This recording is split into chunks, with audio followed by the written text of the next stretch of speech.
dots and see if you can find the record button. Yep, I think we're on. Do you see the record? It just popped up. Meeting recording is in progress. Hey, excellent. Success. Okay, so let's begin. Actually, we just have 2 items on the agenda. We said we did have report from the chair and vice chair, but I think a lot of you have seen already the video or the 5-page document that I typed up on our meeting with the Board of Regents last time. But I think the 2 salient points were we had requested, or I had requested, an agenda item specifically on campus reopening in order to strengthen the procedures which were already in place in the various PDF documents that Ojakian had put onto the web, or the Board of Regents had put onto the web. And that was declined on the grounds that a special meeting could not have an agenda item added, even though I suggested it 8 days in advance. And secondly, that we could always ask President Ojakian questions and he would respond, which I thought was not the point of having an agenda item where we could actually move motions. That said, both Lena and I asked questions. The question I asked was about testing and also about points of entry verification. And the question that Lena answered was about exemptions from teaching on ground or preference for teaching online for folks age 65 and over. I would say that the answers that they gave were, from our point of view, inadequate. On the question of testing, there wasn't any further suggestions that they would improve it beyond what is, to my mind, an unacceptable situation, especially at the community colleges where they're not planning to test anybody. I find it hard to wrap my mind around that one. The claim was made that they're doing what is required by state guidance.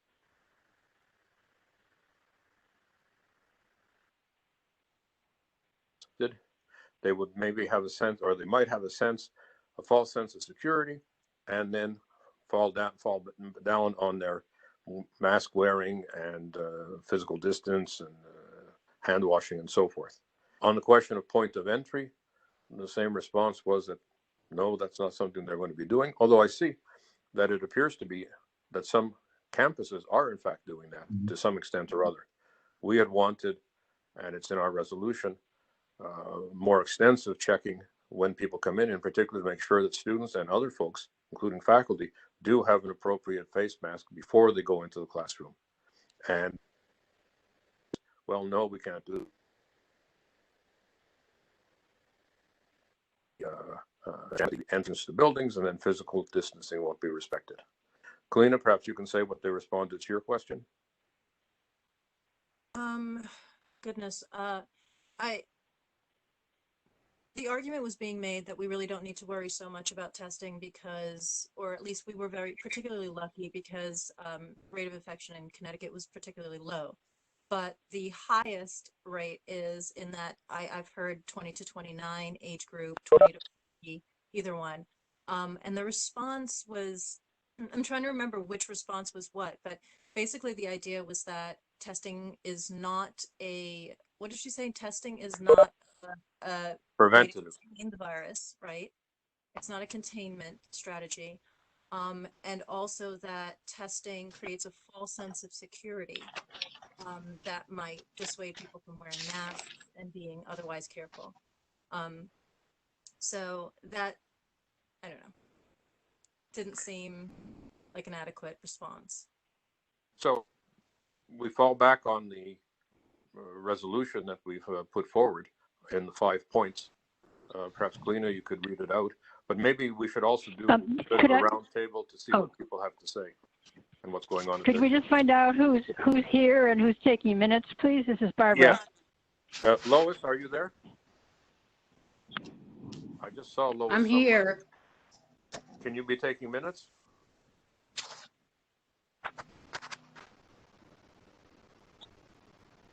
I am not sure how well that's going to work. You're recording this? Yes, we're recording it. So all we need to do is what go I can around do to is I find can, out who's here. Let's start off with. I can take minutes off of the record.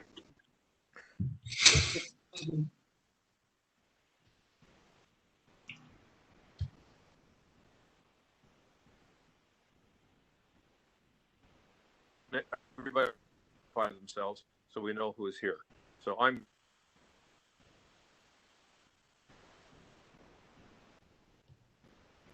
You were breaking up terribly. David, you were breaking up terribly.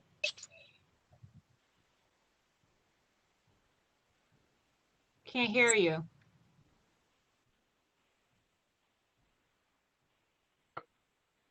Oh no, we might have lost him. You're here? Oh, I'm sorry. Can you hear me now? Here we are. Kalina, can you take over and just make sure, find out who we are, so we have a record of it as attendance? Yes. All right. So can we so we've got David and me and If you'd like, there is a list of participants showing up here. There are a couple of call-in users who are identified, but otherwise I could read off the names if that's easier. could you do that? Because I'm sharing the screen. So, moi, yourself, Kalina, Brian Kaufman, David Blitz, David Stoloff, Jen Long, Lauren Doninger, Linda Wilder, Lois, Mike Emanuel. And then again, there are 2 call-in users who are not identified. I also see Barbara. And Barbara. This is Mary Beth Rajewski from Insuntuck. I'm also calling in. And Myrna Garcia Bowen, did you not see me on that participant list, Fran? I do not. I think you have to scroll up, and then she's at the bottom under Mike. Okay, thank you. Thank you. I got it. Hi, excuse me. Hi, this is Lauren Doninger from Gateway. On the meeting, I was asked to come today to talk about some of the history around TAP, so that's why I'm here. Lauren, I think that is we're supposed to be covering that on the 29th. Sorry. One of us might have given you the wrong date. I apologize. Oh, that's okay. So you don't need me. That's okay. Not today, no, just reopening. Though we are going to go around and give reports on our different colleges, and I think you have a good grasp of what's happening. I'm happy to stay if it's not an intrusion. Sure.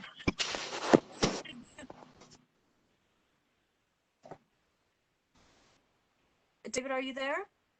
Yeah, I'm there, but if the connection is not very good, so why don't you chair the meeting from now on? Okay. Let's begin maybe by going around and just getting a sense of where we stand at the different colleges and universities. Last Friday, we sent these 5 points that we're going to look at today to Alice Pritchard and Jane Gates, suggesting that maybe we thought that a little bit more time to consider adding some of this stuff to it. And it turns out that the finalized plans were coming out right that morning anyway.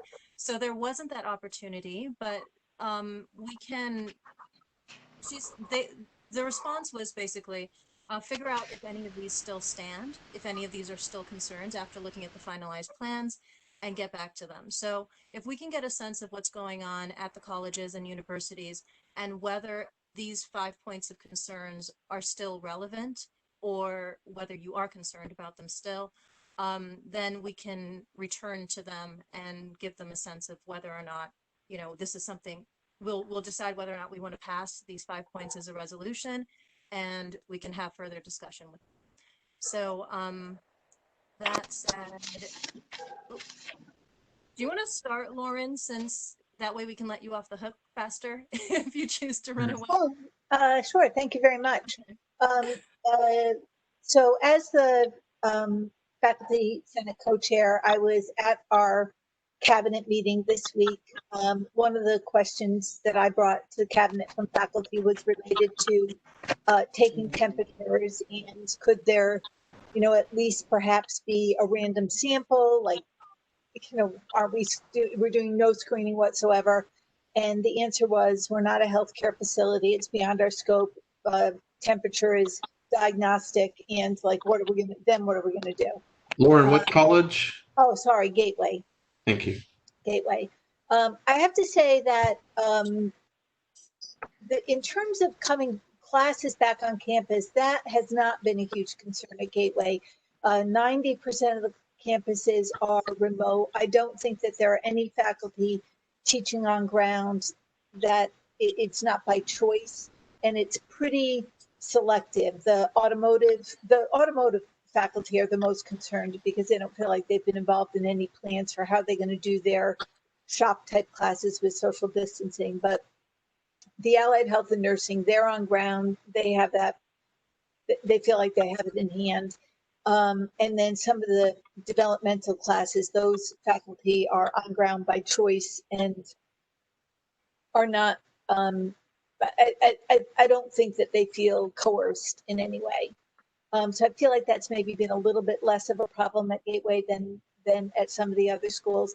The staff have more concerns. The staff have been asked to go back and be on campus even when their job functions can be done remotely, and have been given pretty stringent rules about not being able to shift to remote work. So if somebody, for example, has a potential exposure and says, well, maybe I should work from home, like, no, that isn't a choice. So it's either coercing somebody to use sick time or having somebody say, well, I'm not going to use my sick time, and coming onto campus. Seems like a very rigid and not well thought out plan for staff. And that's the main concern I would say at Gateway.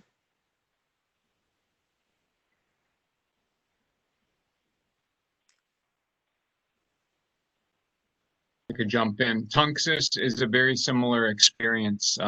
So far as I know, faculty have been given the choice to decide their mode of instruction, and most people are teaching remotely.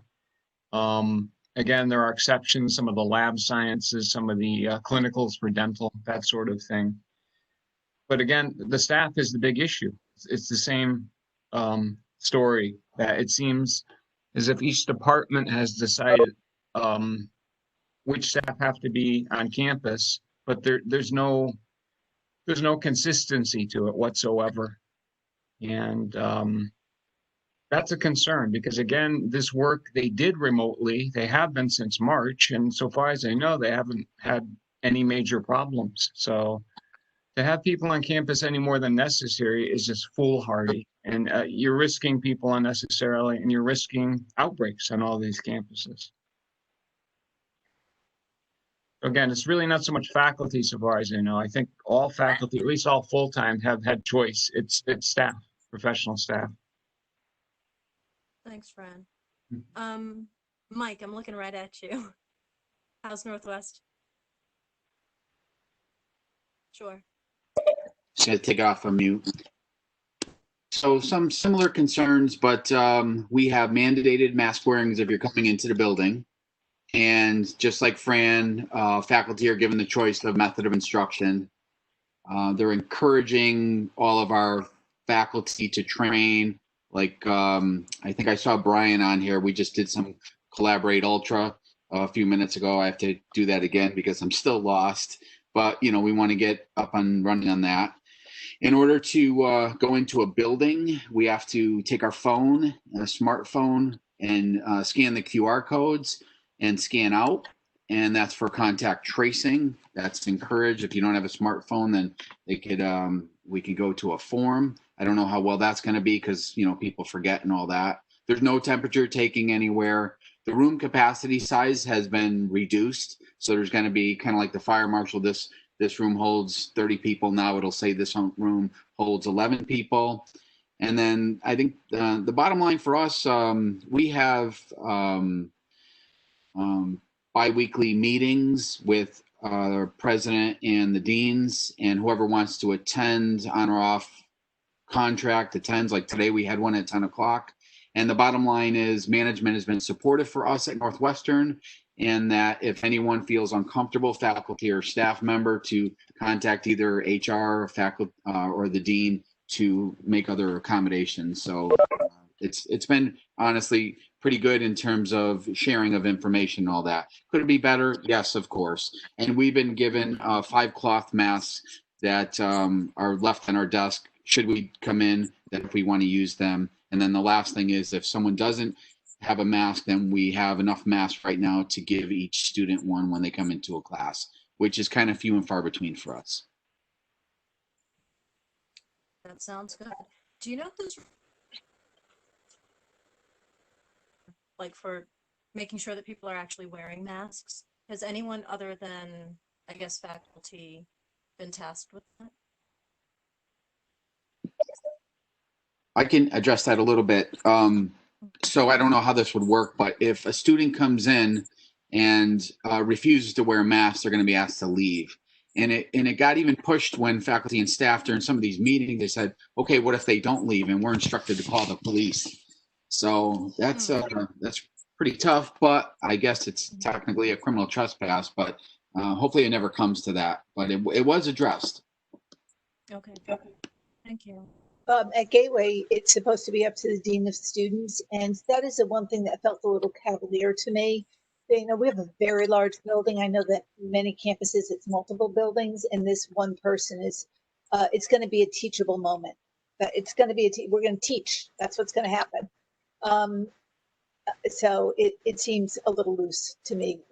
You know how either mask refusal or chin strap masks, how that's going to be dealt with. All right. Brian, how is it at Quinnebog? Hi, everybody. It's good to see all of you or hear all of you. Quinnebog, I think, is in pretty good shape. Most of the classes are remote. There are some lab classes that will be on campus, and the Advanced Manufacturing Center is open and has been most of the summer.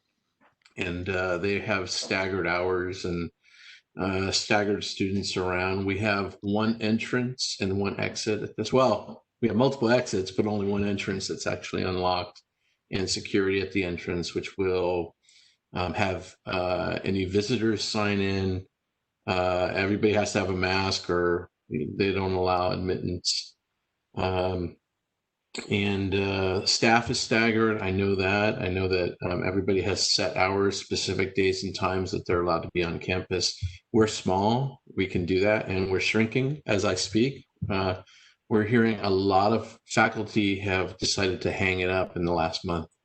Unexpected retirement. So it's very interesting what's happening with us. But again, we're small, so it's a little bit different, I think, than some of the larger campuses. So I have heard that we are going to be remote again next semester. So that's already been decided for our campus. So that's the newest news I have. So anyway, it's good seeing everybody. I'm glad to be back and participating again. I was very ill the first part of this year, so and I don't know if I had COVID or what, but I had something, and it was not pleasant. And so I'm waiting for an antibody test now to see what actually happened. So anyway, good to see all of you again. Good to see you. Barbara, is that you? Pollen user number 2 that I'm looking at?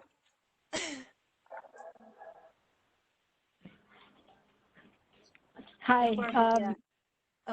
Yeah, I'm here. I'm not as well informed as some of the people that have been reporting. I know that we're going down to 2 entrances, and that we had already done most of the decision making on who was doing which kinds of classes before the system really took over.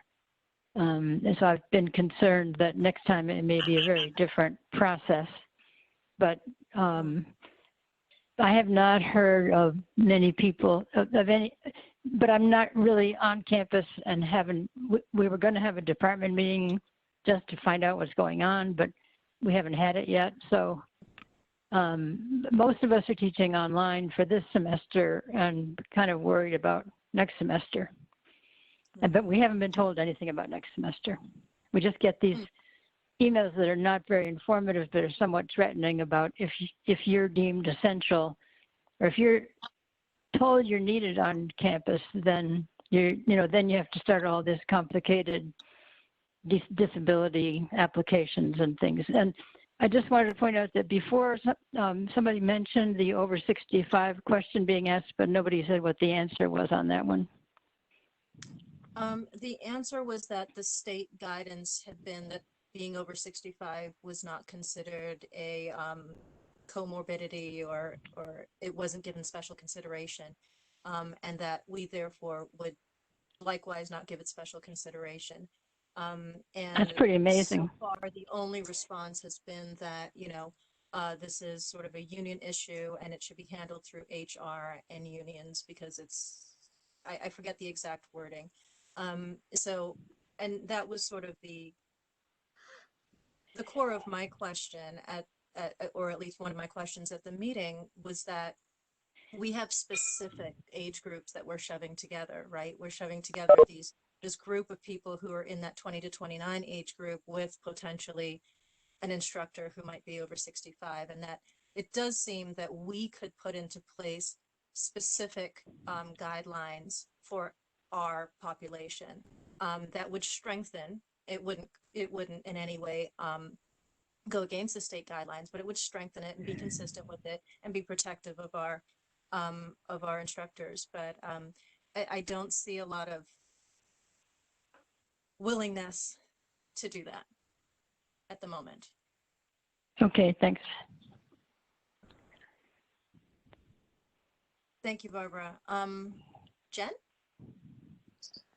Hi.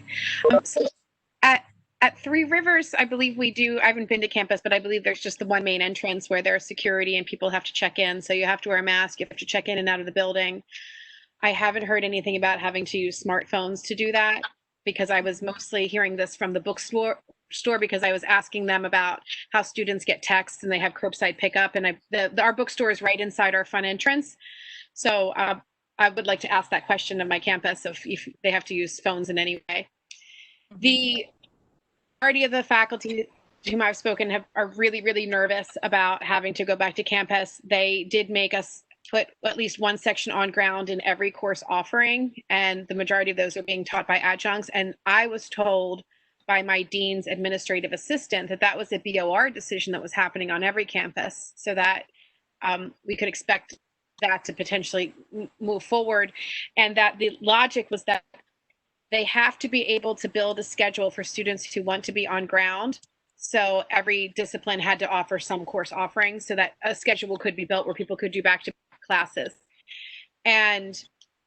But I haven't heard that that's consistent across campuses. I also do know there's a lot of staff who are upset about having to be on campus, and I know most of the faculty that I've spoken with do not want to be there. We have one person who's arguing that he has to be given an opportunity to only teach on campus.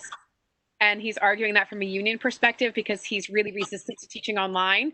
And he's also arguing that if he has to teach online, the state needs to buy him his own office space so that he can build, because he's not going to work from his house. So there's always that one.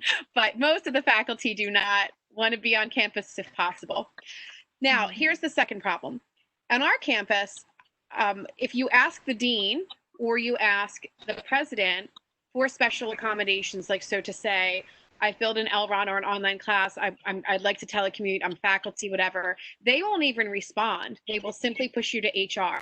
Then when you call HR and you ask, well, basically they'll respond by saying, well, I can't tell you this, you have to go to HR.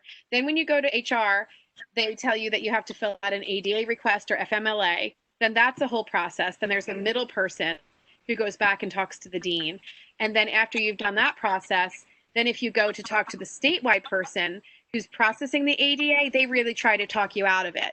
And one of the ways they try to talk you out of it is to say, okay, if you process the ADA and you're saying you can't teach on ground, then the state could come back and say, we're only doing classes on ground and therefore you no longer have a job. But in order to do that, I would suspect that they would have to tell everyone who's teaching online that they can no longer do that. So I think it's problematic that two things. One is that the deans and presidents aren't opting to weigh in where possible. If they do, people could telecommute. They're not willing to ever stand up and say that. But I also think it's problematic that the ADA process is slow. They're not, bringing in more people to help support that role. I know many people who have put in their requests weeks ago and haven't heard anything yet. And then I also think it's an issue if the people who are processing the AD requests are pretty strong in their counter arguments for all the reasons why people want them and are trying to downplay the importance and trying to come up with reasons to not do them. So I'm disappointed in how things are being handled, but I think the message is loud and clear that right now they're okay letting us teach online. But I am suspicious about how this will play out in consolidation if this drags on. And I personally don't have a lot of trust in how it's working. You know, again, for people who are seniors, for people who have mental health or physical disabilities, I'm unhappy with the lack of transparency in the process. Sorry, that was my 2 cents, personal 2 cents, but does that help? Yeah. Do you have any sense of how these on-ground courses are filling, this attempt to make a sort of back-to-back schedule for those who want to be only on ground? Are people taking you up on that, or? It seems like they're filling at approximately the same rate as the online classes. The online classes seem to be filling more than the LRON classes. But it might be just because students don't know what LRON means. But I wouldn't say that there are a tremendous amount of students enrolling in the on-ground sections, but more than I would have expected. But they're there. They're there. Me, did you say LRON? LRON classes? Yes. What's LRON? It's live remote online. So that means that you have to do synchronous weekly class meetings at the same time the classes would have met on campus, in addition to practically building out an online class as well. And they're calling it LRON? On my campus, they are, yes. And I don't want to talk too much, but I believe it's because in the AFT union, if you do an online course, the union has to pay you additional money. But if they call it LRON, then they don't. And so that was kind of a bait and switch because they told the faculty to create fully online classes. And then when they realized they might have to pay some folks, because at Three Rivers, we're a technical college that merged with a community college, so many of us are in AFT. And then suddenly they said, no, do LRON. And we weren't sure if that was because they think that's the best practice or if it's the workaround from not having to compensate folks for the online courses, even after they had originally told us to build them. So the vast majority of us are doing LRON, but we spent the entire summer building out full online courses, which we now also have to do synchronously, which I would opt to do anyway, but I think it's problematic that we're not getting compensated. Could you tell me what LRON is again? Sure. It's the L and the R stand for live remote, and then I believe the ON is just online. It's live remote online. So it sounds like Ron Hubbard. Indeed. And so someone's into Scientology there? Dianetics? Could also be the figure from the Lord of the Rings, the elf, Elrond. That's pretty wild. Thank you. Hey, David, how's Eastern then? Well, I want to make sure that the modality is the statement about faculty having the right to modality. That should be underlined and put in bold. I think faculty, the only thing faculty have that we have power on is our curriculum and how we offer our curriculum. And that became a big issue here. The administration here believes that the administration has a right to control modality. And I think the faculty should stand against that. We have the right to decide on what modality we're using for teaching. But besides that, we went through a process where the administration decided that all first-year courses had to be on ground, any online courses first year, and that they wanted to have at least 60% on-ground courses. And then the faculty were rather upset, and the president got the sense that we were going to have a vote of no confidence, even though no one ever said that officially. And she then had her provost send out a note saying that faculty can choose. She sent out an email saying that faculty had faculty choice, that they could decide what modality they want to use, and they would make the schedule based on that. And after the schedule is done, it looks like 50% of the courses, a little bit more than 50%, are going to be on ground in a what they call here hyperflex system, where half the students come 1 week and sit in front of you with their masks on, and you have a mask, and you have plexiglass in front of you, and you teach the class. The other half is online, and then they tune out, and the other group comes. So it's a sense of presence in the classroom. Half the time there's one group, and half the time there's another group. That's one of the versions of what we call hyperflex. It's but it turns out that the president got more or less what she wanted, which is more than half the classes are going to be on ground here somewhere, and the rest of the week. And the schedule's out. And interestingly enough, some students are saying, I had a student, but this is the case of one anecdote. A student wrote me and said, can she enroll in my online synchronous class, which means online at a certain time? Can she enroll in that and not show up because she's working at that time? I wrote back and I said, we're doing this for a particular reason. It's a first year course, and we want you to get to know other students, so you have to be in the class. It's not an online course. But she was rather surprised by that. I think we're not taking account in all this discussion. We haven't really talked about what the learners want, have we?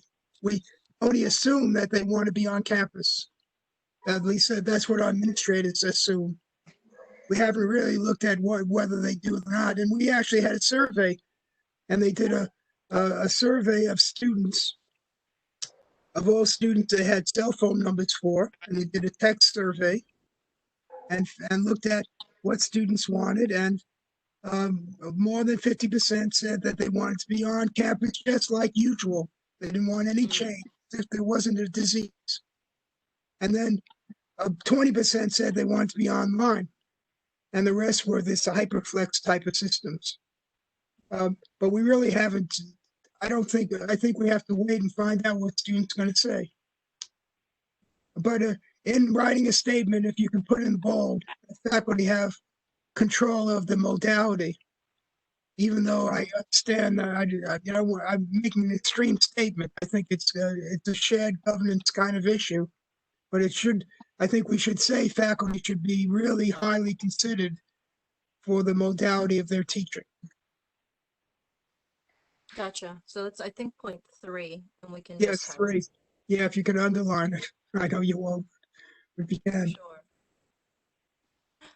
All right. Thank you. So Myrna? Good afternoon, everyone. We're in an interesting predicament because we are faculty administrators, and we were part of the test run, at least at Central, to do what was called the soft opening of the campus. So all of the units within student affairs, academic affairs, and enrollment management were asked, and some business services, fiscal affairs, were asked to cover the campus partially and with only half of your staff beginning July. What's that? Beginning July 15th. So we have a schedule out there. We do have a grievance going through as a SWOF unit from Central indicating that there was a violation of contract because many of our faculty administrators may have some health issues that will compromise their ability to come on campus, and other members of our union also really are not required to be on campus if they can do their job remotely. There's no real reason to have them on campus. So we are going, 1, we have a grievance. 2, we have a process by which if you are choosing not to come on campus and work remotely, you have to run it by HR and let them know what they will make the final decision whether or not your reasons for wanting to work remotely are legitimate or not. And we have had several meetings actually with our facilities manager, our HR person. And one of the reasons for the grievance is because a lot of what was discussed with us contradicts what we know to be true. Now, from a personal perspective, I've been on campus partially for 3 days out of the week. And one of the things we were promised is that we would have supplies to make sure that we can clean our areas. Two, that once we leave, because we leave for lunch, right? We go out into our communities. We do wear masks when we walk in the hallways, but we have common restrooms, facilities, a common break room, which everyone's going to be going in and out of. So we wanted some assurance of how these areas will be clean after each of our units comes and goes, you know, on a daily basis. And we were told that we'll be supplied with plenty. We were also told at some point that if anyone comes into our building without a mask, that there will be supplied with masks in the areas. We have like these areas around campus where students can smoke, but there hasn't been anything. The only supplies that we have coming into this particular building are hand sanitation stations and wipes. And then as you're coming into the door, there are several signs around the campus. We were told that if students come in onto the campus and, you know, our buildings are all open, no one's going to be around to monitor anything, whether they have a mask. So we were told if you have an office with a door, keep it closed. For those offices that don't have doors and are more of a frontline service office, they have plexiglass going up. And they're doing this as we're still here. I will say there hasn't been a lot of traffic, but students are scheduled to move in very soon, and we're concerned. We're very concerned, but we're also concerned only that, you know, for the units that, according to our union, we were told that if we can perform our duties remotely, why have us on campus, where there's really no need to have us on campus at this point? Because students are really not coming in. We're doing everything electronically. My appointments are all electronic with students. So there's a contradiction, and we're having an emergency meeting coming up to talk about those of us who have been working the soft opening and what our challenges have been. Thanks, Myrna.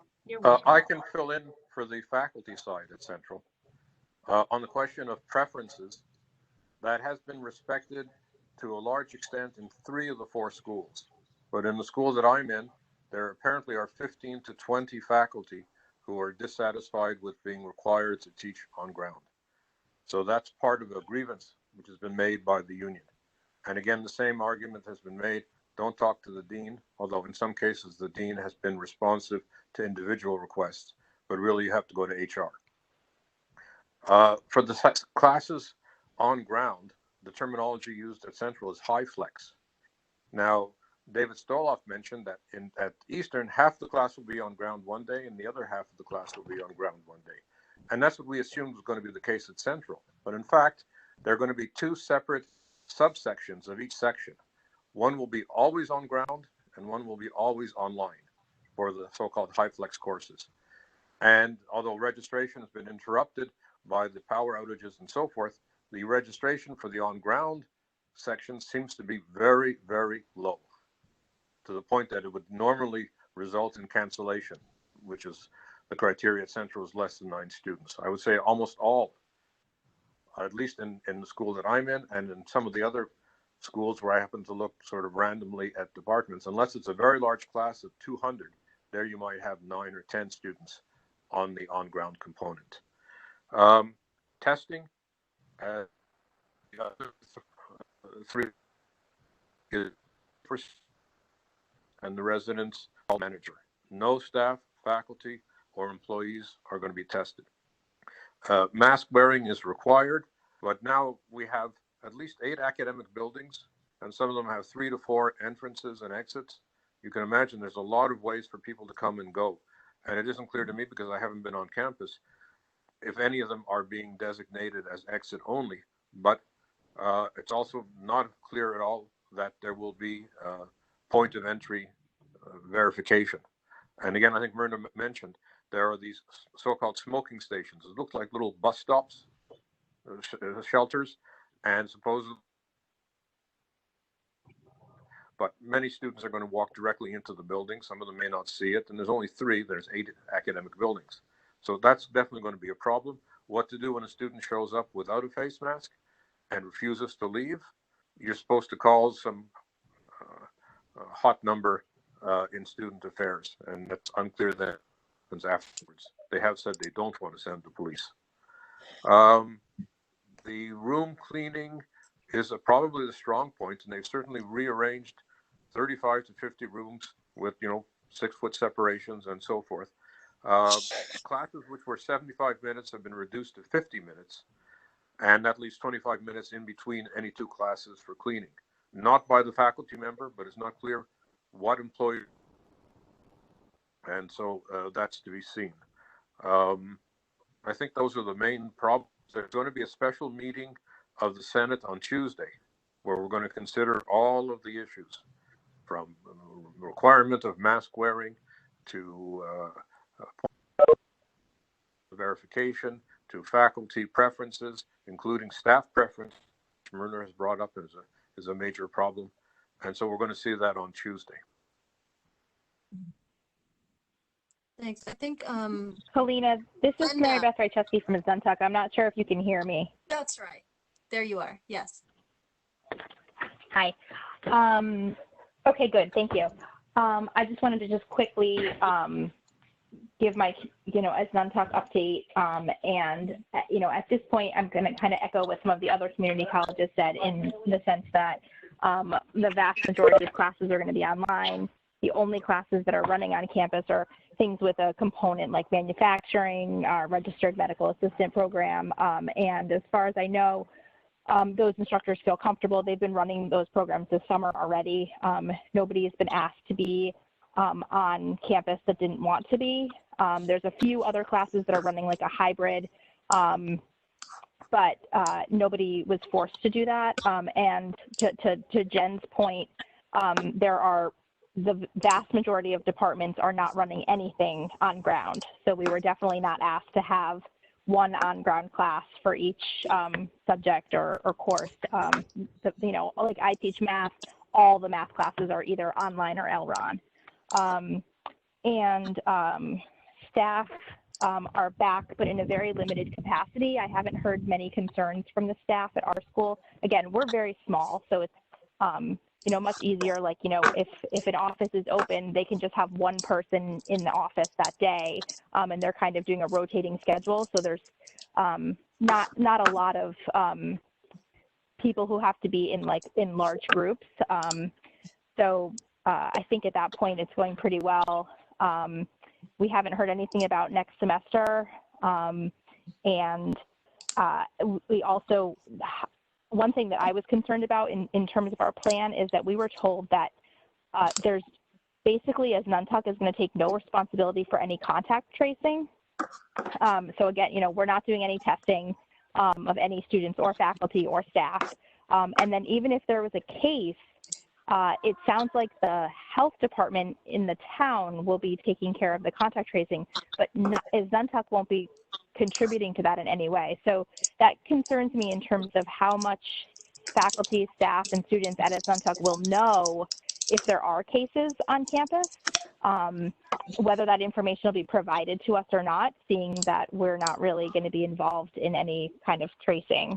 So people have been concerned about that part of the plan. But in terms of the classrooms, the capacities have been limited. No class will be running where there can't be 6 feet of distance. Masks are required. Again, we're small, so we really only have we have basically 2 entrances, and we're told that the security will be at each entrance to enforce mask wearing. but I'm not exactly sure how that'll happen because it hasn't really started yet. Although what I'm told is that the classes that have been running on campus so far this summer, they haven't had any problems. So that's basically where we're at for Zontac. Thank you. Can I have one question, Mary Beth? Yes. This is Barbara. How will we even know if there is a case? How will we know how many cases? How will we get that kind of information if we're not doing testing? I have no idea. I have no idea. And that is, that is basically the biggest concern that I would say that our campus has is that, that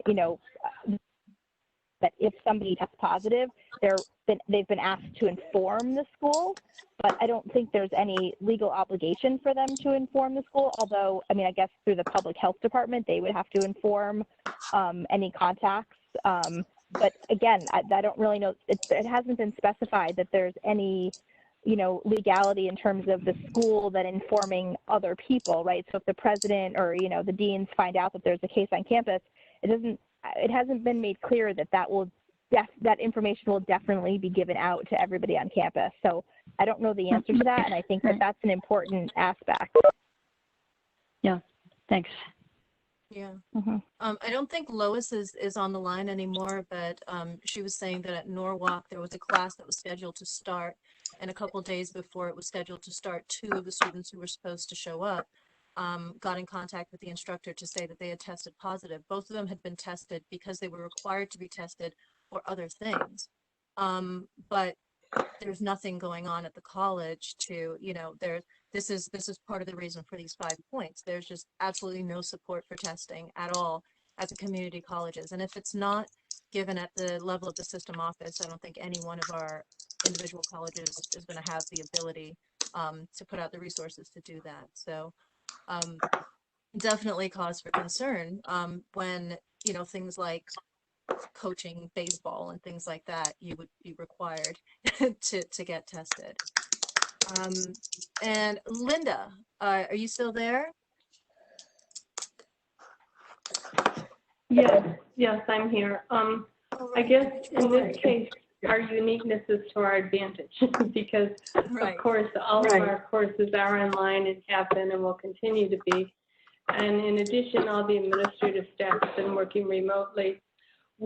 I've just seen it today, so I can't speak to too much detail, but we do have a plan for returning, but it seems like a pretty humane plan. It's on a volunteer basis. There are some people who do want to return to the office. And so it looks like the way that's going to be handled is those of us who still want to telecommute will.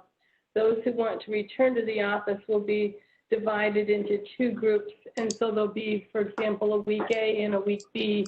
And the people in group A will go in for week A and the people in B will go in B, and they can't switch because that will help with any contact tracing should anything happen.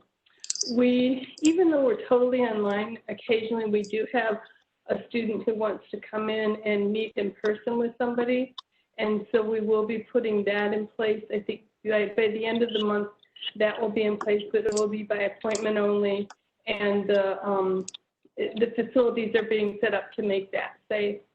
I don't think that there's concerns just yet because things seem to be going, like I said, on a volunteer basis with staff and the faculty are continuing. So in this case, our uniqueness is serving to our advantage. Thank you. All right, so I think we've covered everyone who is present. And so let's take a look. I'm going to start sharing those 5 points again. And when David and I are talking, it seems that we are thinking that the most urgent issue is dealing with the testing. For example, the fact that at the CSUs, only residential students, so residential students will be tested before they get on campus, and then there's 5 to 10% that will be randomly tested, and then what do you call them? Resident hall directors. So resident hall directors are the only members of staff or faculty who will be tested. And then at the CCs, there's absolutely no testing of anyone, faculty, staff, or students. And you know, what David put together makes the point quite clearly that you definitely see the sort of class divisions in what's available to our students. When you see what Yale and say Wesleyan are providing, what UConn is providing to their students, and then the level of testing that we are providing. And when you put that together with the fact that we have studies coming out quite recently that say that we need to be testing maybe every 2 days, really, to keep this under control once we start getting students in and out of campus.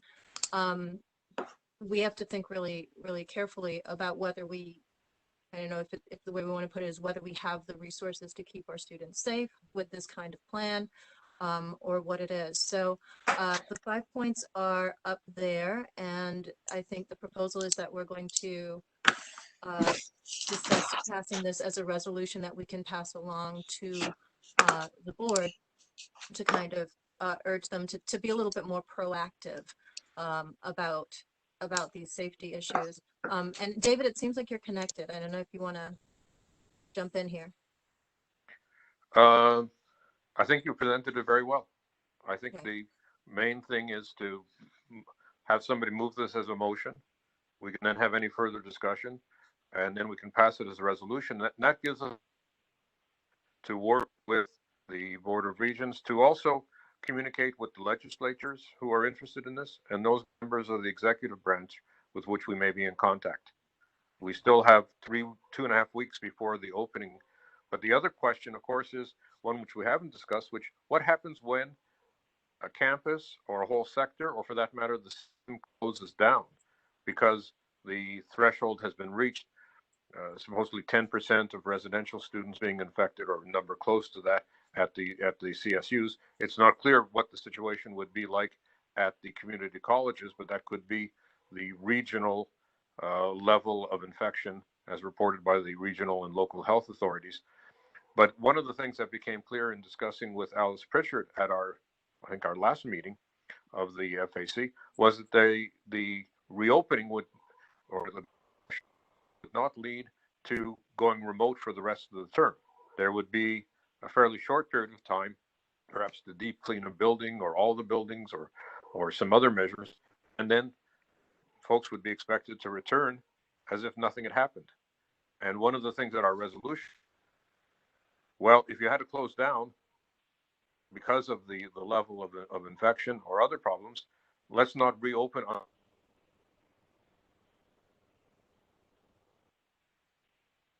standards. So conserve two functions, one immediately and one for what will happen once there's a shutdown, and then a further second reopening. Yeah.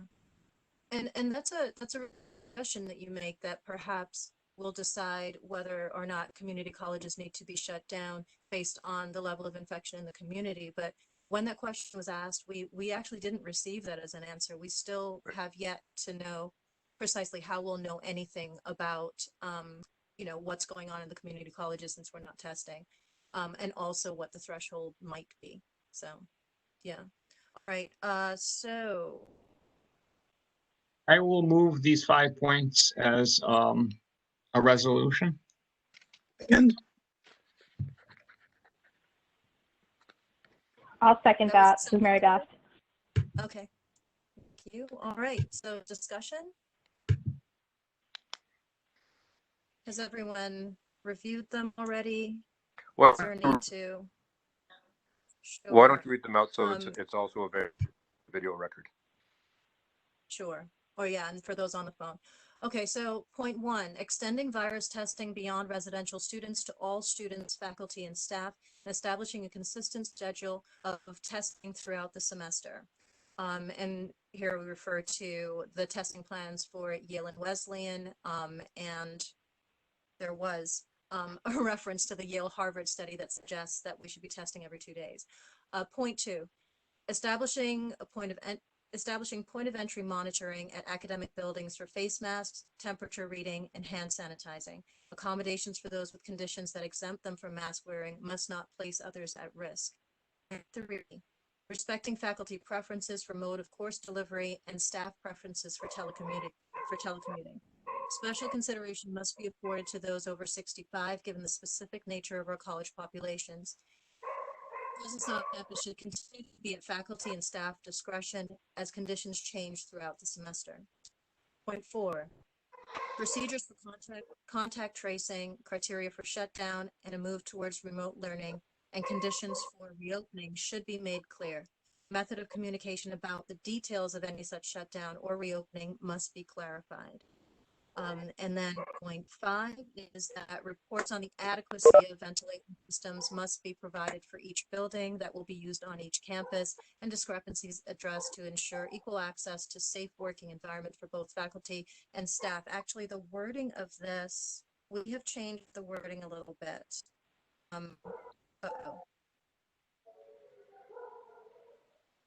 Let me just find alternate wording while we discuss, but go ahead. And just because we certainly miss students in that 5th point.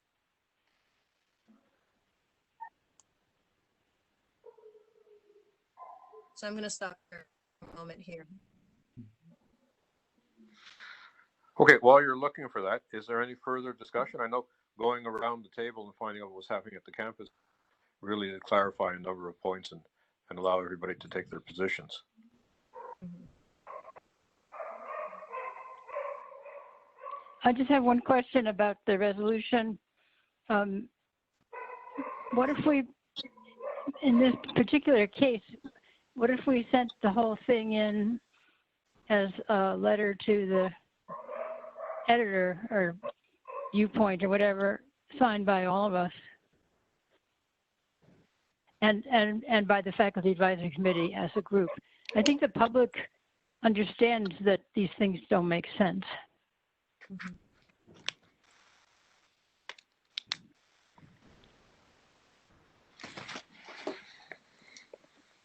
That sounds right.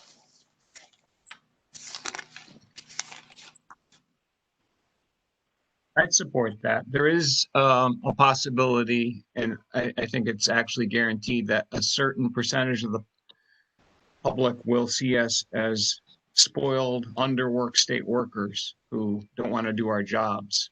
And particularly the point about giving faculty choice of the mode of instruction. But that aside, yeah, I think that's another way of putting something on the record and pointing out that these plans are really not really well thought out or even logical in a lot of cases. And they're certainly not adequate. And in terms of being spoiled, yes, we do often have more autonomy than most workers, but at the end of the day, it's our students who are going to be congregating in these buildings, and we have a specific responsibility to keep them safe. And the fewer people who are in these buildings, the better for us all, right? And that's really, I think, what's important here, because we need, not just this semester, but going forward, we need these students and their families to believe that we have interests at heart and will do what it takes to keep them safe. You know, so yeah, so I mean, that's really what it's about here. And let me just read the different wording we had, because I know that this is what we had sent forward also. So 4.5, the difference is just, and deficiencies addressed to ensure equal access to a safe working environment for students as well as faculty and staff. That's just the difference. So deficiencies instead of discrepancies, and students are added.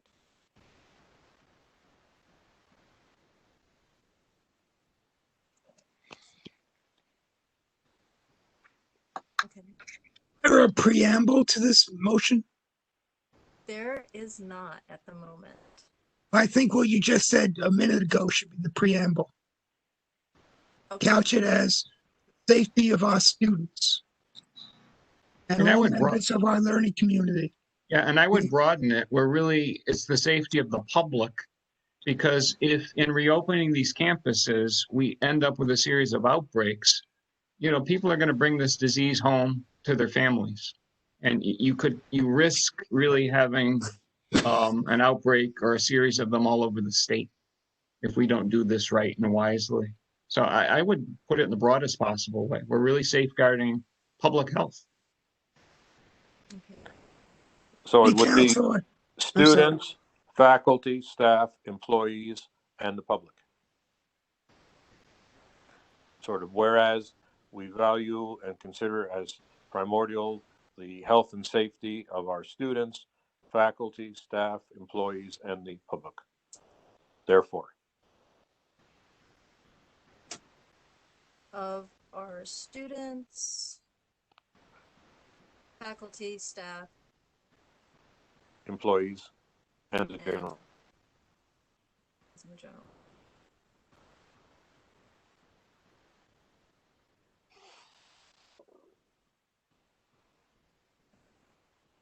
Sounds right.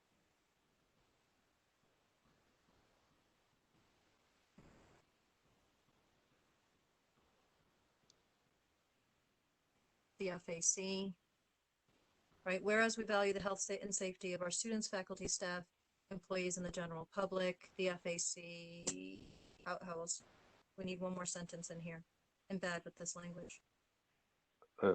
Recommends the following supplementary measures.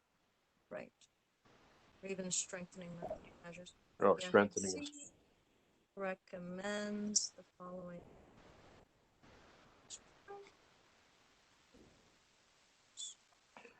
No, supplementary measures to the guidances already issued.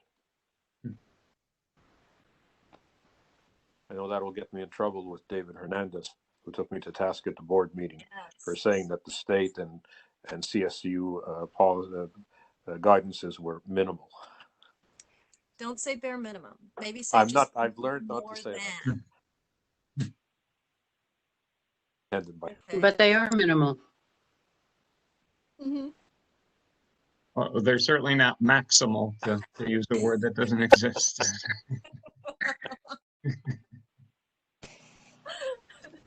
Let's call it like it is. They are minimal. Yeah. I agree. They really are.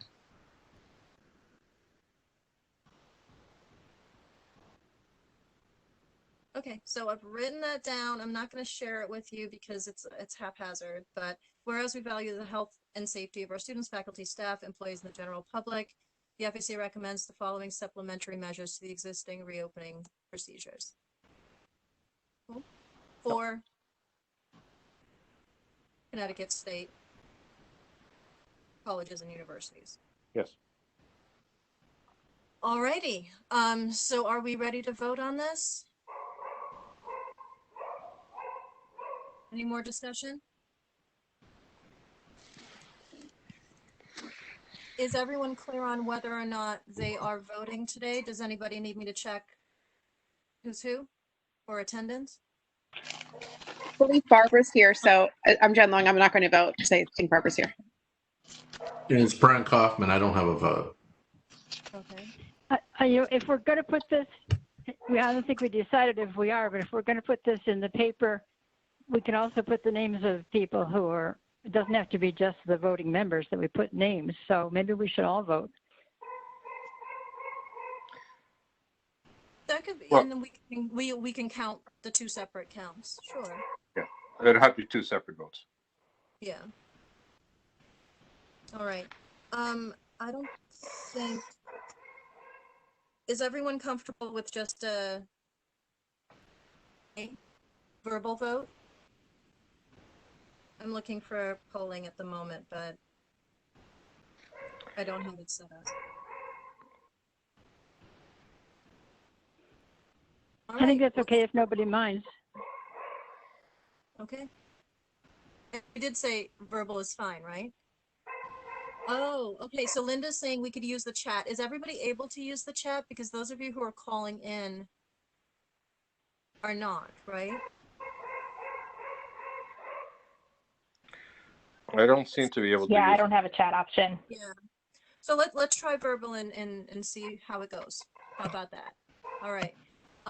So all in favor of adopting this resolution on strengthening the reopening procedures?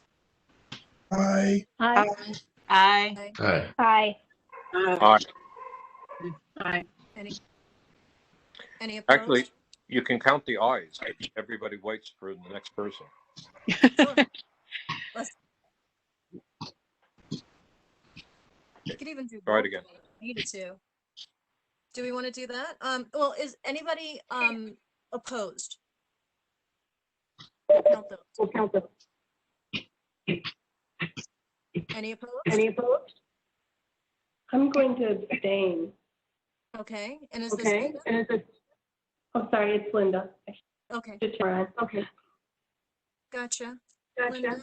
Linda? All right, so that's one abstention. Is that right? Okay, so Which vote are you taking? I'm sorry. Is this the for adopting and passing along the resolution, not right? Is it the committee vote or the everybody vote? the committee vote. Okay. Thank you. All right, and then we need a new motion, I think, for the publishing. I'll make the motion. It's Lois. Okay. Second, All David. right. David Stoller. Thank you. And all those in favor, and this could be everyone, whether or not you're voting, a voting member. Aye. Aye. Aye. Aye. Aye. Aye. Aye. Any opposed? And any abstentions? Abstention. I'll still abstain. So Linda, you've abstained? Yes, I did. Okay. And is Okay. Teresa with us? Yes, she is. Okay. Yes, she is. Yeah, because it looks like Patrice is on, but I haven't heard her. I am on, Linda, if you need me. Oh, hey, Patrice. Patrice, Just at the moment, we are basically going to be able to list everyone who is present as having voted for this, with the exception of Linda. I just wanted to be clear that we heard everyone's voice. Oh, okay. I'm here. Okay. Did you want me to vote on it now or? Yes, yeah, I guess, it's hard because it doesn't apply to a lot of what we do. So I think I'm just going to abstain. Abstain also? Okay, thanks, Patrice. All right. So that's that. What is that on the agenda too? There was going to be some discussion of the college and career success course. That's right. That was the second item. Okay, so is everyone fine? I know that a lot of us are hanging on by a thread with cell phone service and so on. Is everyone fine to cover that quickly today? I know that there was at least one suggestion that we shift everything by one meeting. Is everyone capable of hanging on a little longer? Good. Yes. Great. I'm holding up. Jen, would you like to take this? Well, I can. I'm outside and my kids are loud inside and my neighbor's kid is playing basketball right next to me. So I don't know how distracting that will be, but. At the moment, we can't hear it. So. Oh, wait. Now we can't hear you.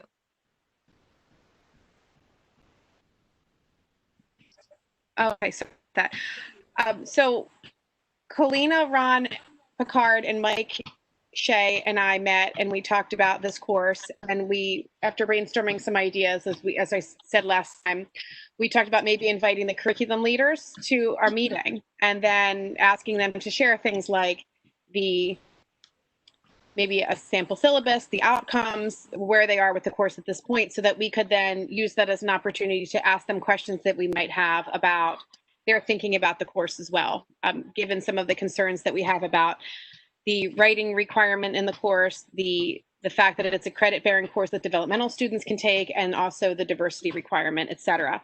So a few of us drafted something that's sort of a short letter inviting them, and then several questions. And earlier in the meeting, I sent that to Colina. I can share it on my screen, or I can read it to you, or I can email it, or should I share now and then maybe let you guys read it, or would you like me to read it aloud?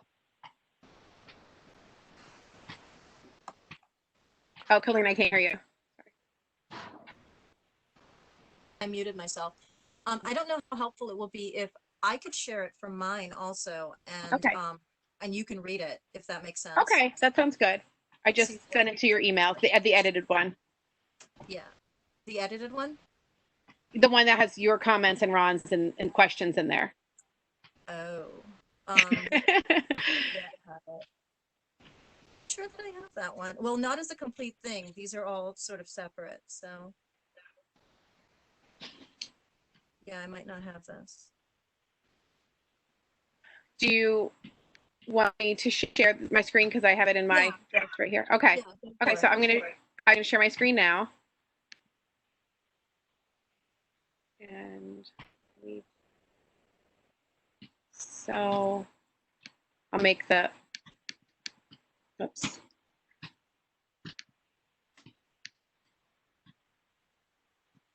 Okay, so again, the idea is that we would be inviting them to our meeting to talk with the course that they're designing. And did you say you'd like me to read this aloud? Yeah, sure. Okay. The first part is the draft for the invitation, and I don't know what we would call them, but I assumed it's the College Career and Success Curriculum Leader, so that's the greeting.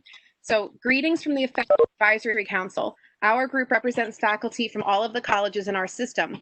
One of the topics of great interest to faculty on our campuses is the new College and Career Success course that we understand will be mandated for students after the proposed consolidation. While the FAC does not usually involve itself in curricular work, this course will be required by all students of the future consolidated college, but has been reviewed by no curricular or faculty groups in its final form and was rejected by college governance and the general education work group, and it was actually proposed as part of the general education core. It is our hope to reach out to the professors who are designing the course to have an informal teacher-to-teacher conversation about the course design so that we can better communicate with our campuses as questions arise. Therefore, we are writing to invite you to our next FAC meeting with a request for you to share some information about how the course is shaping up. If possible, we would like to see a draft of the course outcomes and/or a draft of the sample syllabus. We understand that sample assignments may not yet be created, but if they are available, we would also be interested in seeing some of the sample high-stakes assignments and also a table of contents from the course textbook. Sorry if I read that fast, I'm caffeinated. So that's the sort of just a generic invitation. Would you like me to read the questions also, or just leave them on the screen?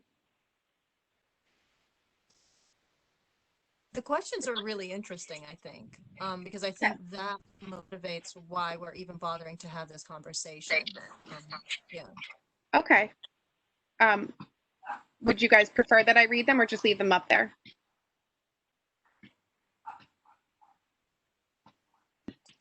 I think you might read them. You have a couple call-in people, so that would be helpful for them. Okay.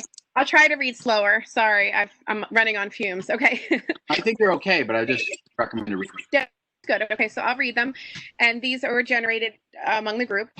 So once the curriculum leaders come in to our meeting and they're sort of have shared about their course, these are some of the things that if they don't answer these in the discussion that we would think to be prepared to follow up with them on.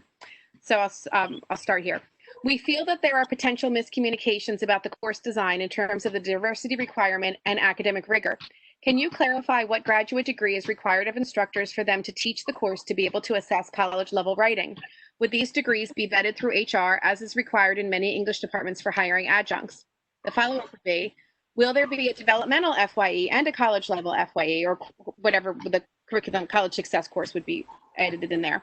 How do you sort out the dilemma of presenting college level writing assignments to students who are willfully underprepared to generate basic summaries, pre-write basic outlines, navigate patterns of organization in writing, and/or independently execute a recursive writing process that requires college level executive functioning and meeting pressing deadlines? These deadlines often require MLA formatting and an attention to sentence level correctness and paragraph coherence. How will instructors assess writing? Can you clarify what graduate degree is required of instructors to teach the course to address the theme in sociology called social problems, where issues of diversity would be scaffolded to students so they could gain an in-depth understanding of these complex issues? Surely there is a nuance to teaching such complex philosophical ideas to incoming students, especially when so many are underprepared learners who lack college-level reading comprehension skills.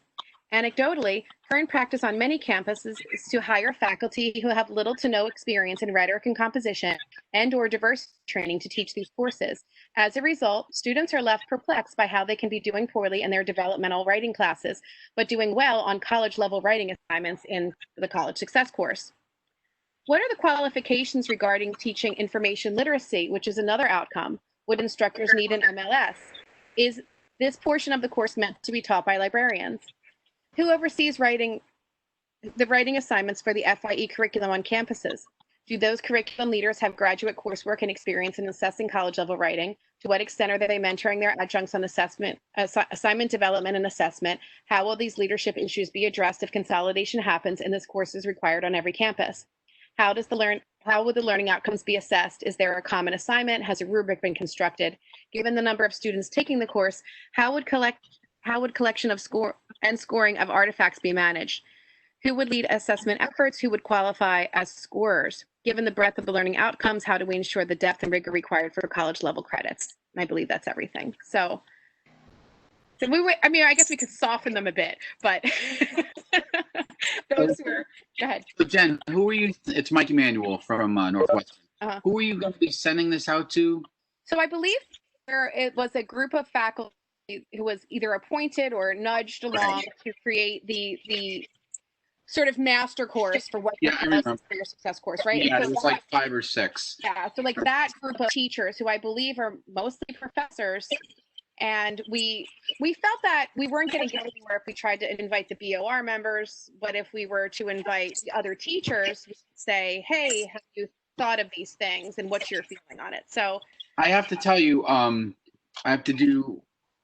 doing curriculum alignment with a couple of the criminal justice program coordinators, and we've been working with Francine, what's her last name?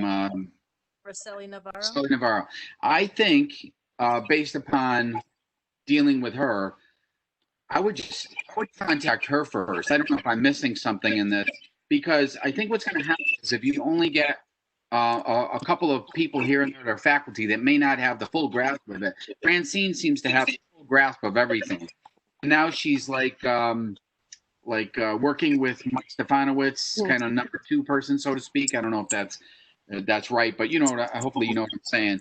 And she seems to be well versed in all this. I think the depth of these questions would be geared towards someone like her, and rather than nothing against the 5 or 6 committee members, but they may not have the knowledge or experience to answer that. Well, I appreciate that, Mike. If I could just respond quickly to say that we feel as though all of these questions have been raised to folks like Francine and others. I've raised these questions on my campus multiple times over the years. The people that someone like Francine has been hiring or leading to do these charges, these are the kinds of questions they almost don't want to answer. So I think that the focus of who our audience would be here is to say, ask these questions to the people in charge. And also, I believe Francine is running and in charge of many of the consolidation efforts. So if she's already heading up all of those, I know she's in charge of the English coursework, for example, then I don't think we're going to get anywhere, because I think that they view these types of questions as being complaining questions and irrelevant, and there's always a spin. But if we take the 5 people who are actually building the content and get them to pose them to Francine on our behalf, then that they might listen to those as opposed to, because they aren't listening to us. So that was the idea. If that it's like a workaround, because I would say that in the past 6 years, I've said something along the lines of these questions to everyone on our campus at Three Rivers who runs these FYE courses multiple times. We still have people who teach exercise science teaching this course and assessing writing.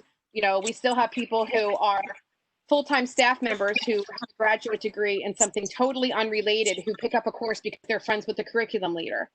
So we really want to get at what is actually, like, can we hold their feet to the fire a little bit since they're not responding in any other way? So that was the kind of thing behind it, but I agree with you. I got to tell you, Mike, if they would listen, that would be amazing. But that makes sense, but if the 5, I think we're talking about utopian world, which I would hope for, but the 5 people would go to Francine. But ultimately, who's going to address these and give you answers to them? Is it her? Is it Mike Stefanowitz? Is it Jane Gates? I mean, who does it go to? Well, I don't know. I think this is more or less to say, if you guys are presenting this for Francine and Mike, and you've been charged with this work, and you're going to be bringing it to them, do you think that these are valid concerns that we have, and could you frame them in your report to them? Because I can tell you that after talking with Mike Stefanowitz and all of them, that when you ask these kind of detailed questions, what you get is a sort of nod, good point, we'll think about it, and then it kind of falls apart. So yeah, that's what I'm afraid with the 5 people, if you go to the 5 people, but maybe if you have someone that's kind of on our side with, these are great questions and quite thought-provoking, and they go right to the issue there. I just don't know. I understand the angle that you're doing the workaround. That makes tons of sense to me. Yeah. But I'm just wondering that if say, well, yeah, you're right, and yeah, we'll bring it to, but we're not the boss. That's what I'm afraid of, and I know we're kind of running out of time. That's why I asked this. Well, and Could I jump in? Okay, sure. I'd like to jump in and just reinforce what Jen is saying. And I respect what you're saying, Mike. But in point of fact, accreditation requires, and we have been promised, that faculty are going to build the curriculum for this in your college, including this course purportedly. So it is the faculty who are going to build this course that need to answer these questions. And now it may be they don't have the answers yet, but they're the experts. We've been told we're going to control the curriculum. So in that case, they have to come up with answers. But do they have the power authority to change things? Like, for instance, I know Tunks has hired a ton of people for FYE, right? Right. So who's the boss of that? Who hired him, and is that a person to kind of bring into the loop to address these? Well, potentially, yeah. But I assume it's a faculty group who have expertise in this area. They're going to build this course and build the outcomes, and they're the people who have to be able to answer the questions. Now, will they be overruled? Yeah, I think they probably will be. If the system office wants something else, they'll get it. But right. I think it is appropriate to go to those experts and ask them. And I do too. Don't get me wrong. I'm just saying that in the interest of time or whatever, maybe have them as well as the others. But I don't know how that works. The people at the system office, including the faculty on loan, will not be able to answer the questions because they haven't a clue. They haven't a clue. Mm-hmm. And I'll say, Mike, the question that you're asking, I think, is an important one.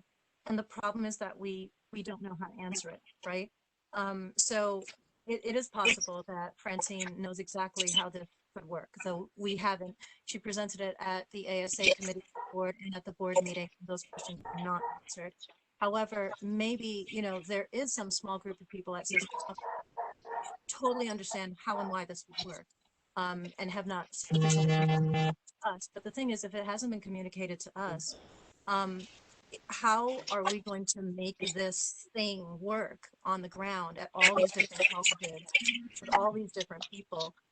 So I'm hoping that those who have to make it work, who are going to stand in front of students and try to, and be accountable to them, we'll all figure out together who they reach out to get these questions answered, because the insistence has been so far that there will be no curriculum committee or governance process for this curriculum till 2023 and fall 2023, when it's already in place. And again, like, Fran can't teach all these classes, and Fran can't be at all. And yeah, that's true. So the question is, what is the process by which we actually make this stuff work? And we just don't know what it is yet. Mm-hmm. So this is Barbara. I think this is the sort of point position of a huge struggle that will go on, where the system office will want to prove that we are successful by making sure that nobody is teaching high quality courses that demand much from students. I'm not saying this will be tomorrow, but I think that they're going to be looking at their success rates, their whole rationale for what they're doing. One piece of the rationale is that we don't have good enough success rates, and that's partly because we teach real college courses. If we start right off with an introductory course that sets the expectations very low, and we actually don't teach what we're claiming to teach in that course, but we say it's okay because we certified you now in these things like diversity, we're letting the first wave of this low quality model, sort of a high school model, you know, where you pass people along even though they didn't learn much, and you let anybody, I'm not saying, with adjuncts in particular, and with staff who are teaching courses, they may be inclined to just let pretty much anybody teach this course because we don't expect much from the course anyway. It's kind of window dressing. So I think it's important to talk to other faculty so that we begin to form with all the faculty a common understanding that we don't want quality to slip in that way. And I know a lot, but I think it really matters. So, you know, the diluting of the quality and making sure that we pass students along is not just going to be a function of ego and people who designed the plan wanting to say that it worked. The way that we're funding this plan requires that students pass these courses, which means that, and we face financial ruin if we don't actually take more courses because of what we're doing. So, with that kind of incentive system, I mean, we are really, really facing the point where we could be doing the exact same injustice that has been done to many of our students in their K through 12 systems, again, in their first year of college. And, you know, for those of us where our whole mission as professionals is to undo that damage, I think, you know, if we can just get in front of those folks, perhaps they might be able to help us figure out how to make it work. May I suggest a couple of other questions that could be added? These are great questions. In the staff report about this course, there was some language about exemptions. So which students might be exempted from this course and under what circumstance? I think that would be worth asking. Although I'm not sure the curriculum leaders will be able to have the authority to make that decision, but they certainly should influence that decision. Yeah, well, and I think that's a great question. I think, you know, we could approach it in a few ways. I don't want them also to feel like they came and they thought they were presenting, and then we have a lot of questions that are just going to make them feel nervous and put on the spot and burn a bridge. So maybe we can find softer ways to ask some of the questions and then say, can we send you a follow-up document after a good conversation with things spelled out, or ask for advice. I think we're trying to, you know, we're doing this on the English side of things. We're trying to build bridges with the actual human beings doing the work, because the system is broken and problematic, but the people doing the work, we still have some, if we make those people our audience, we might actually feel a little more empowered. So, you know, one of the things you guys could do is maybe email Colina additional questions that you have. If we want to vote today that we want to do this invitation for our next meeting or a meeting after that, we could have send around an email with a list of questions that people can add to, and I only say to send them to Colina because not everyone knows who I am. But, you know, I guess the question really right now is, do we want to go ahead with what Mike said and just forward these questions from the FAC to Mike Stefanowicz and Francine, or do we want to take this other route where we try to have a thoughtful conversation with the actual teachers and see what comes of it, and then knowing there might be a second step of also forwarding the questions down the road? But maybe it would be a good, helpful conversation. I just don't know if you guys feel like it's worth your time and meeting time to do this, or if people are against the idea and where we start.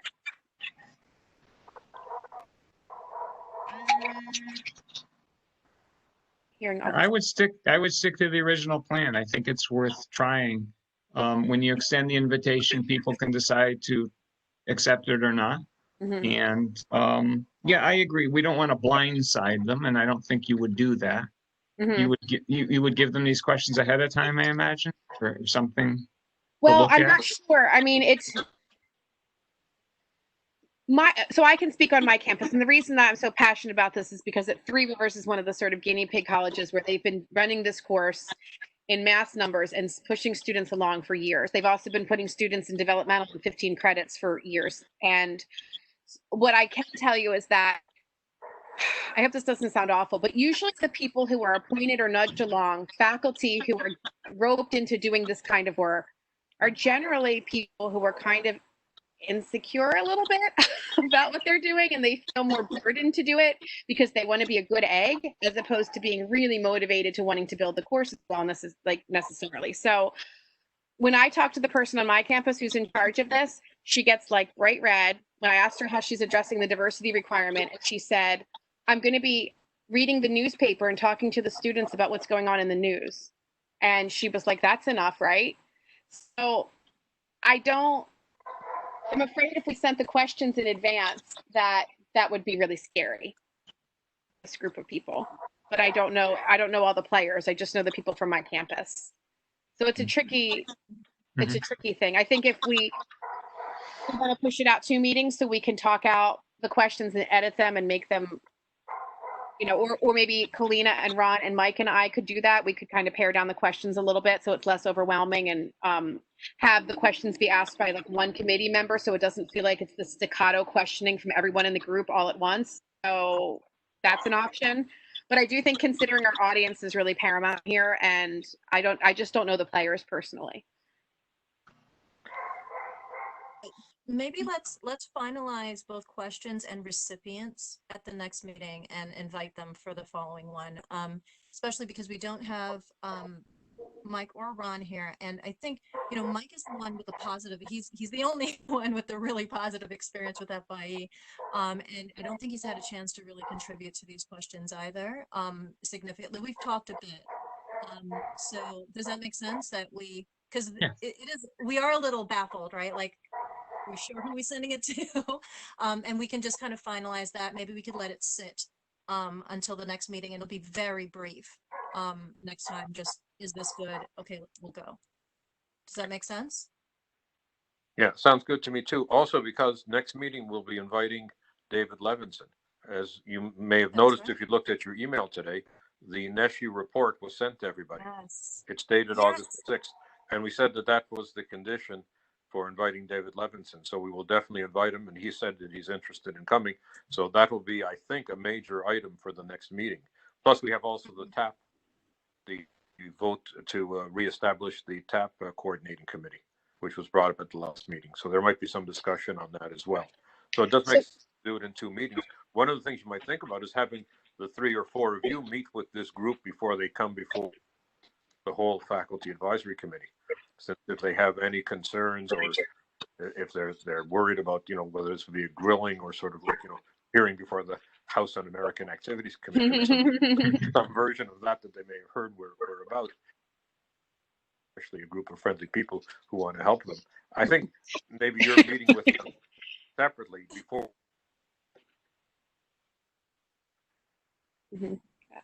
I mean, I'm happy to do subcommittee work with Colina and Ron and Mike anytime, and do whatever works for the group. And so that sounds good. And do we want this to be the last agenda item so that David Levinson is gone by the time we address it, or do we want him to see these kinds of things that we discussed? Well, I think if he joins us, he can probably stick for the whole meeting. Yeah. Oh, okay. Then we should probably not have the discussion again in front of him that we're trying to do a workaround. Right. I think we should just say, okay, we're very again, right. I don't think it is a workaround. These are our colleagues. These are the people who purportedly will be building this course, who will be invested in it. And we're going to take the system office at its word that their decisions are going to be respected.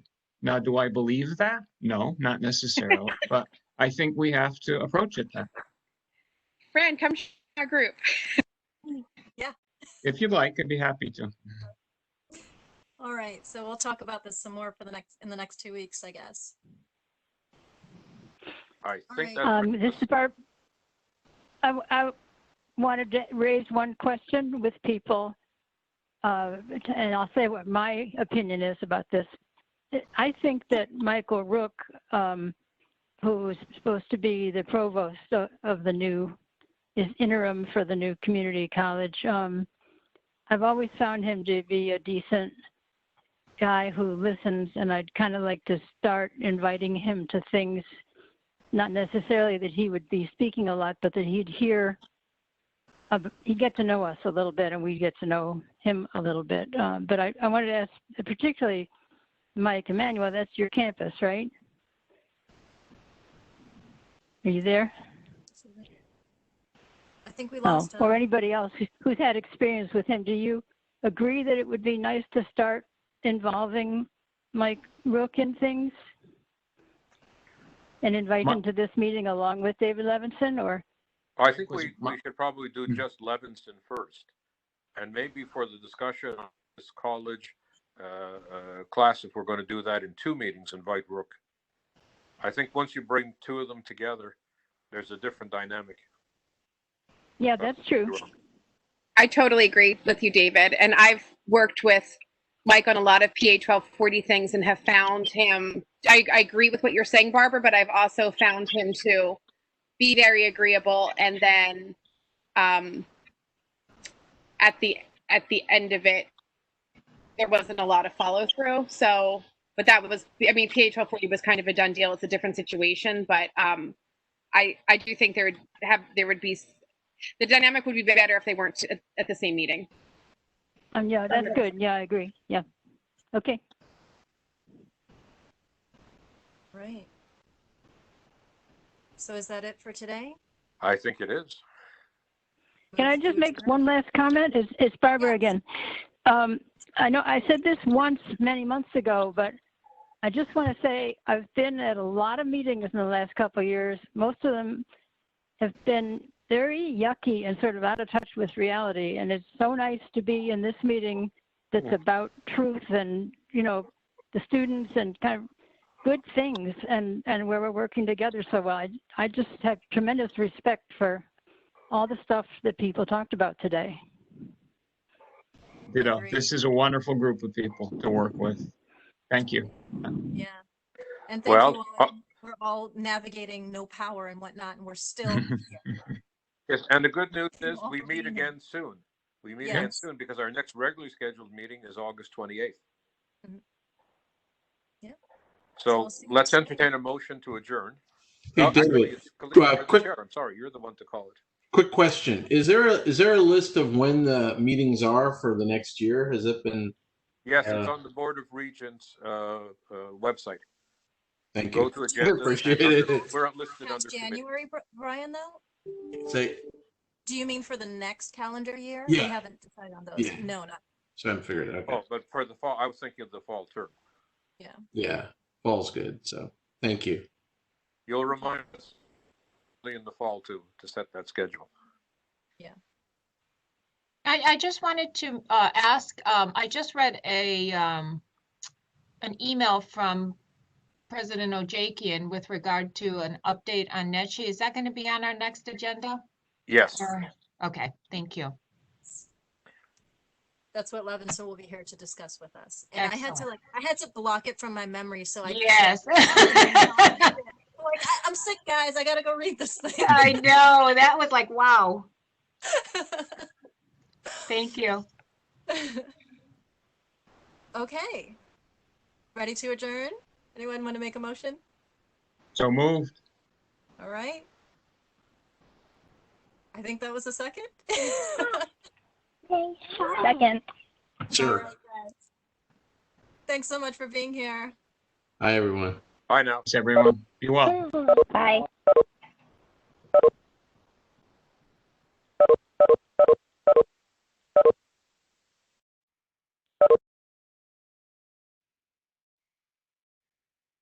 Hey, so we survived. Yes, stop the recording now. Okay, cool. Actually, I still see the dot. Yeah. Log out. So you'll have to log out or manually stop the recording. Okay. Let me do this. You know what? I will just log out and talk to you later. Okay. Okay. Bye now. Bye.